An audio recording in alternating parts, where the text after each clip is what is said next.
8h37 sur Europe 1, les signatures. Et le vendredi, c'est évidemment avec Catherine Ney que vous avez rendez-vous. Bonjour Catherine. Bonjour Dimitri, bonjour à tous. On va parler avec vous de Jean Castex. Ce matin, il s'apprête, l'ancien Premier ministre, à prendre la tête de la RATP. Une affaire conclue entre lui et le président le week-end dernier. Consulter la haute autorité pour la transparence de la vie publique a donné un avis favorable. Merci messieurs, mais avec des bémols quand même. Et oui, alors vous savez que Jean Castex adore le métro. Il avait refusé sa voiture de fonction en quittant Matignon. Alors c'est vous dire s'il est heureux de prendre les rênes de la RATP. Sauf qu'il devra pendant 3 ans s'abstenir, je fais la citation, s'abstenir de toute démarche, y compris de représentation d'intérêts auprès de ses anciens ministres, toujours en poste, et des services placés jadis sous son autorité. Donc, désormais interdit de passer un coup de fil à Matignon, à l'intérieur, au ministre des Transports, du budget. Mais où est la prise d'intérêt ? La RATP est une entreprise publique, elle n'est pas dans le secteur concurrentiel.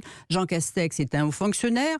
Puis vous savez, le métro, il peut y avoir un attentat, des incendies, des grèves. Alors dans ce cas, il ne pourrait pas appeler Gérald Darmanin, la première ministre, le président, peut-être qu'il peut, j'en sais rien, c'est pas dit. Mais comment peut-il gouverner sa maison et respecter ses oukas aberrants ? Alors la HATVP, donc cette haute autorité, a un droit de regard sur la reconversion professionnelle des ministres. Oui, par exemple, elle a interdit à Roselyne Bachelot de reprendre ses éditos sur France Musique et ses podcasts sur la musique lyrique parce qu'elle a été ministre de la Culture et que la France Musique était dans son département.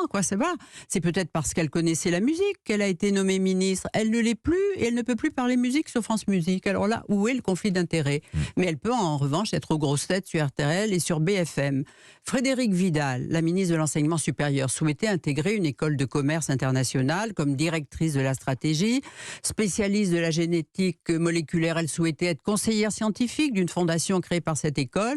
Réponse impossible, gros risque déontologique parce que la ministre avait subventionné cette école, d'ailleurs comme d'autres établissements qui ont bénéficié du plan de relance. Vous voyez ? Bon. Jean-Baptiste Djebari, ministre des Transports, a dû refuser l'offre de vice-président du pôle spatial qu'il aurait d'ailleurs créé chez l'armateur CMA-CGM parce que dans ses fonctions, il avait rencontré des cadres de l'entreprise plusieurs fois. Risque déontologique, dit-on, parce que là, la suspicion, c'est qu'il aurait peut-être profité de ses fonctions pour passer un deal avec cette entreprise en pensant à son avenir, voyez. Mais ça, c'est interdit.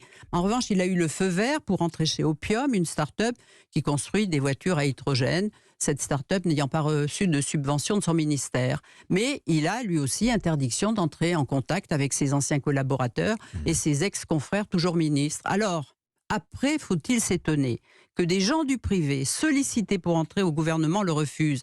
D'abord, c'est accepter d'être moins payé, ensuite d'être obligé de déclarer son patrimoine qui peut être rendu public, ce qui est une atteinte à la vie privée, subir les réseaux sociaux et en plus être entravé dans son choix de reconversion professionnelle. Bref, la HATVP, quel pouvoir Oui, mais sa mission est ainsi énoncée, c'est la culture de l'intégrité dans la sphère publique. Promouvoir la probité, l'exemplarité des responsables publics par le contrôle avec l'administration fiscale. Vous comprenez dans l'énoncé que l'essence de la mission, c'est la suspicion généralisée. Créée par François Hollande après l'affaire Cahuzac, il y avait déjà une commission de la transparence, mais là, il a frappé plus fort. On dit, vous savez, quelquefois on fait d'un chou un potager, mais là, c'était de faire un mouton noir, une généralité de l'espèce dans la classe politique. François Hollande exigeait le jeudi que tous les ministres aient déclaré leur patrimoine dès le lundi.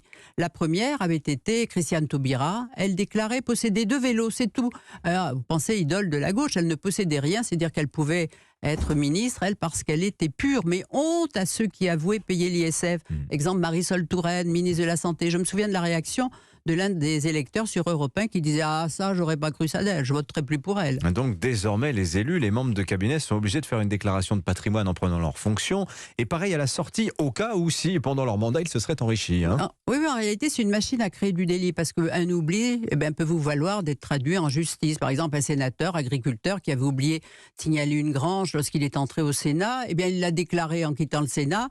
La HATVP a saisi la justice, résultat 45 000 € d'amende. Ah oui.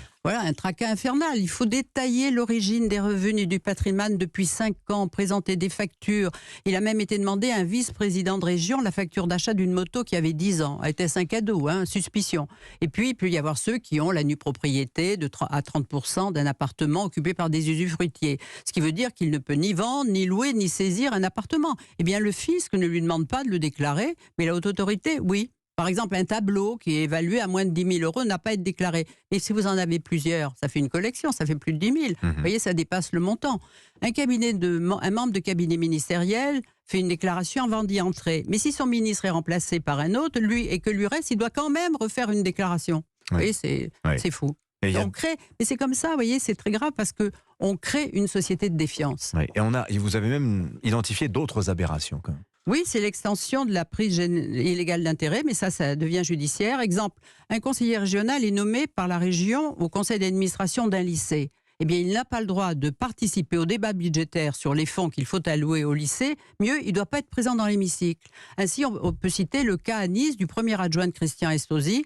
Il l'avait remplacé pendant quelques mois parce qu'il n'était pas sorti de la salle du conseil municipal pendant le vote de subvention à des associations dont il était le membre. Eh bien, il a été condamné pour prise illégale d'intérêt à 50 000 euros d'amende.